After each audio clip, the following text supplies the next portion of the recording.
ഓം നമോ ഭഗവതേ വാസുദേവായ.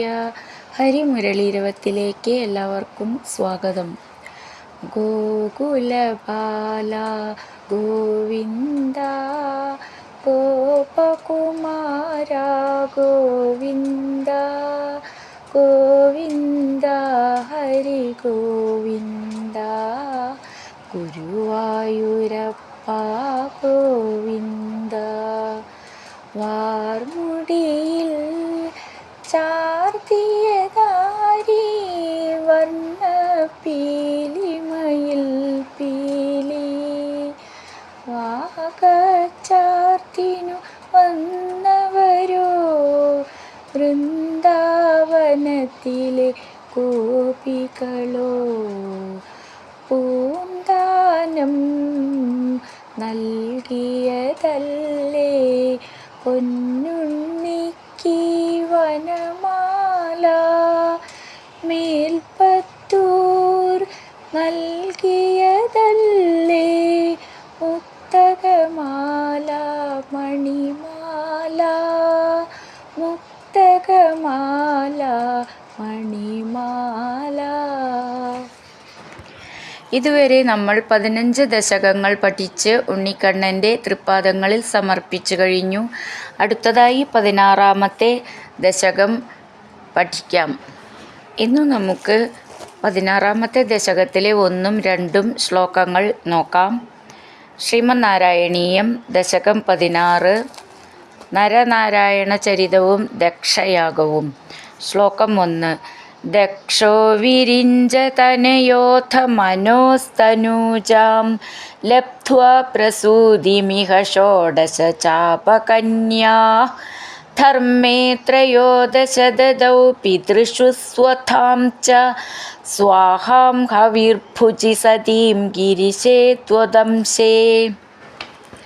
ഈ ശ്ലോകം എങ്ങനെ ചൊല്ലാന്ന് നോക്കാം.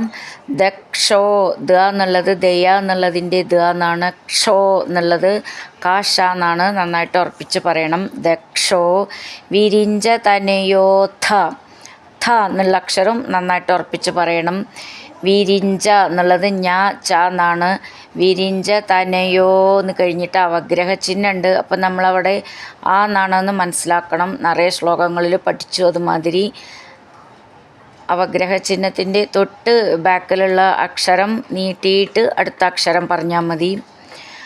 വിരിഞ്ച തനയോഥ മനോസ്തനൂജാം, മനോ തനൂജാം അത് ചേർത്തെഴുതുമ്പോൾ മനോസ്തനൂജാം, തനൂജാം ജാം എന്നുള്ളത് നീട്ടിയിട്ട് മുറുക്കുണ്ട്.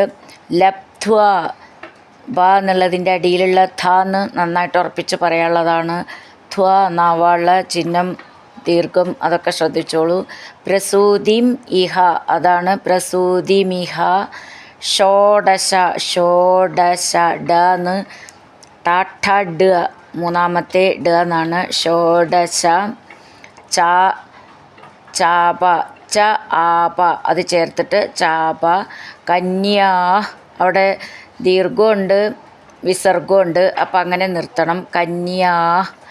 ധർമ്മേ, ധ എന്നുള്ള അക്ഷരം നന്നായിട്ട് ഉറപ്പിച്ച് പറയണം. ർമ്മേ എന്നുള്ളത് 2 മാന്നുണ്ട്, മെല്ലെ നൂന്നി പറയണം. ധർമ്മേ.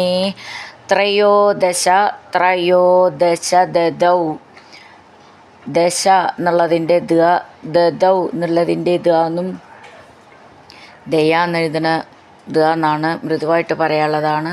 പിതൃഷു സ്വധാം, സ്വ എന്നുള്ള ചിഹ്നം ശ്രദ്ധിച്ചോളൂ. സാന്ന് കഴിഞ്ഞിട്ട് ധാം ദീർഘം മൂർക്കം.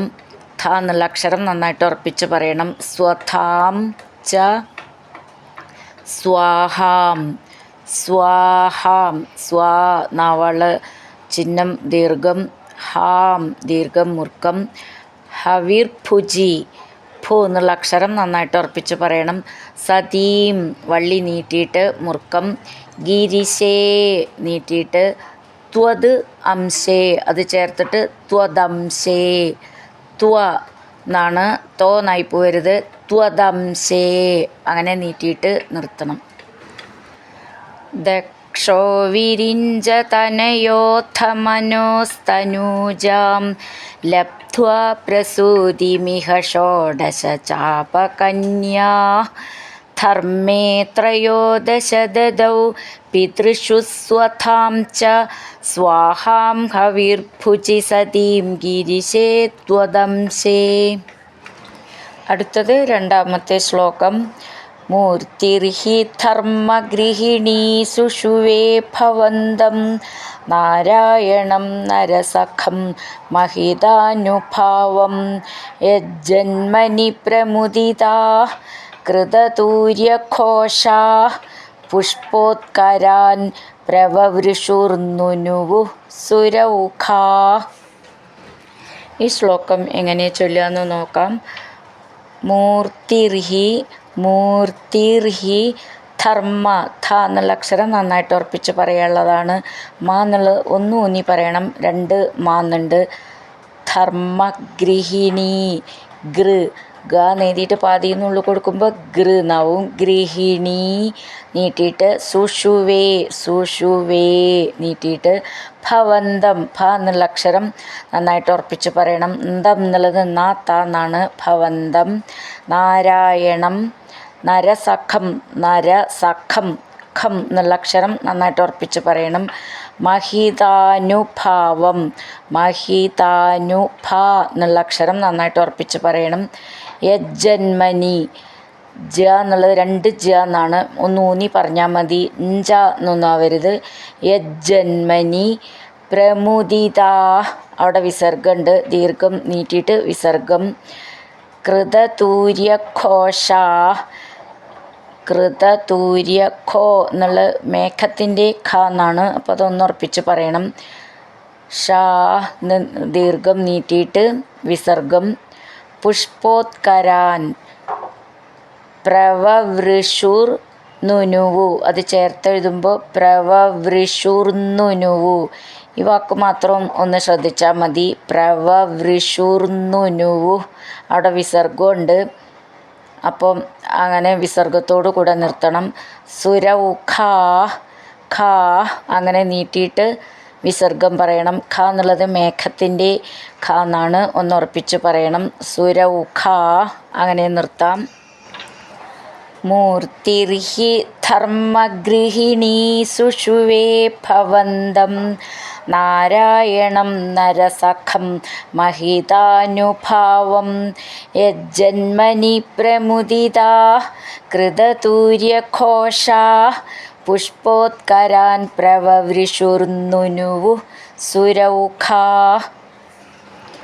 ഹരിനാരായണ ഗോവിന്ദ ജയ നാരായണ ഗോവിന്ദ.